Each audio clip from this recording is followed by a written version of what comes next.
they also want to go back. I preferably think at least they want to come and see, and they help, because once you get the pace, I think North and East will, because money will come automatically, because people will want to come back and they want to reinvest in the economy, and it will automatically, the poverty will go off. So people doesn't think that way. People think in a different way. Mainly because I think I can't blame all the politicians. Some politicians may be wrong in their ideas, because they think without peace also they can develop the country. I don't think it will be happen. Interesting. Well, we're doing a television special with Murali, one of the biggest names in cricket from around the world. There's more to come on the program. Stay tuned. We'll be right back.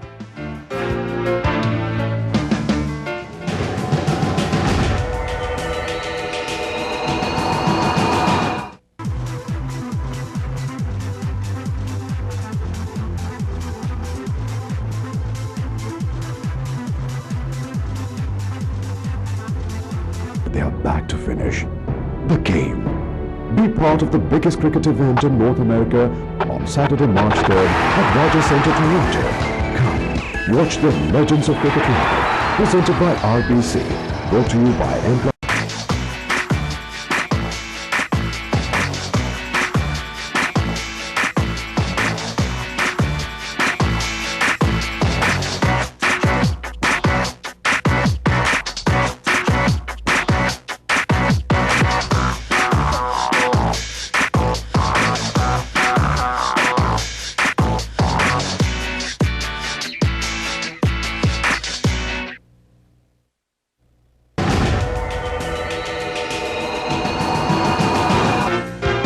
Welcome back. We are doing a television special with one of the greatest cricketers right now, the youngster Murali, who holds the world record in terms of the largest number of test wickets, over 500 wickets. Murali, tell me about coming back to cricket. You know, cricket has just gone to such a big scale right now in the Indian subcontinent.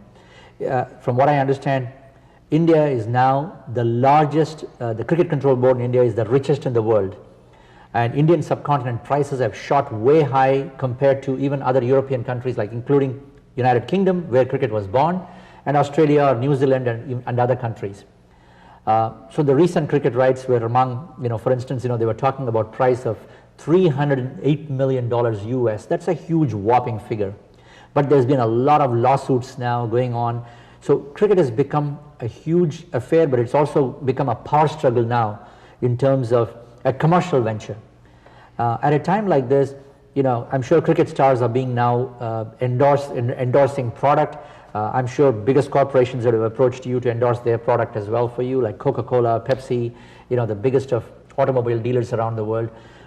Tell me, is this helping the game of cricket, or is it taking away something from the game? I personally feel, because thing is, in India especially, because if you take 1 billion people are watching, whatever they've got the TV rights, that's a very high rights than any other country. Any other countries, cricket playing nations doesn't have that power.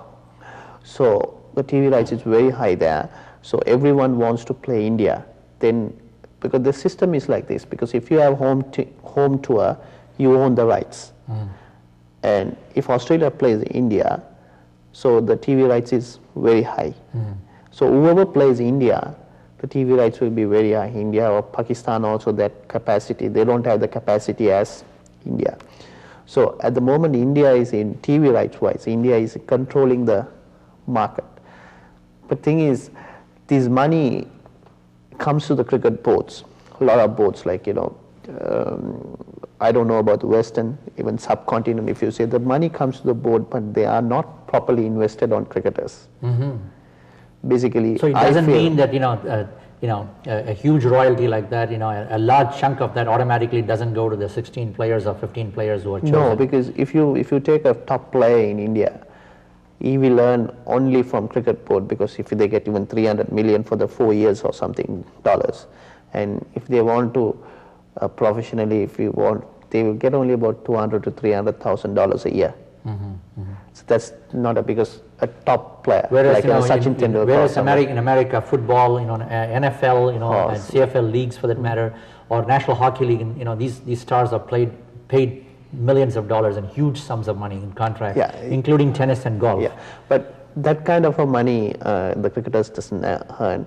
But thing is, the cricket is a difficult game, and it has, because it's very hard to give, because if it's a thou, if you get $300 million, even if you rightly put the money into every part of India, that's not enough sometimes, because it's a huge country, and you have to develop so many areas. But I think it will grow more and more. But at the end of the day, I think cricketers at the moment in India or Sri Lanka or Pakistan, they are not gaining, because even if the international star, their club players are there, so they are not getting enough money at the moment, I think. What do you think will happen? There's become certain sports have become privatized here. People own teams, and very wealthy investments have gone into these teams, and that concept has caught on. Do you think that will ever happen in cricket? There could be private teams where they could pick up 10 best players, like yourself, from different parts of the world to play with, against others. Do you think that can ever happen down the road? I don't think so. It won't happen, because it's all controlled by ICC. ICC is the main body of the cricketing body in the world. All the countries major countries are represented, including India, Pakistan. Right. They are including ACC as well. Right. That's Asian. So you can't, like, in America or anywhere in the world, the football teams, people buy and invest and everything, you can't do, because it's all controlled by this. If it's all cricket in India, is controlled by Indian Cricket Board, BCCI, yeah. BCCI, Right. and Sri Lankan cricket controlled by Sri Lankan. So you can't enter anything without them. You can't play or invest or anything. It's very difficult, because that's the clause they have brought in on this, because ICC has done that. So in future, I don't think it will happen. Have people approached you from the film industry to act in movies because you're so popular? You'll automatically be a hero in a film. Have they ever approached you? No, not really, not really at all. Because in Sri Lanka, it's a small market, and what we earn is enough for us, because we don't need lots of expenses or whatever. What we need more than a average person or a rich person earns. We earn more than that as playing cricket in Sri Lanka. So we are satisfied what we get. But we think cricketers in future, they will earn more and more. Here's Murali. Cricketer of the Year, 1999, Murali. It's amazing that he seems to have been around forever, doesn't he? And he only made his debut in 93, so he hasn't been playing first-class cricket 10 years. And it seems like forever.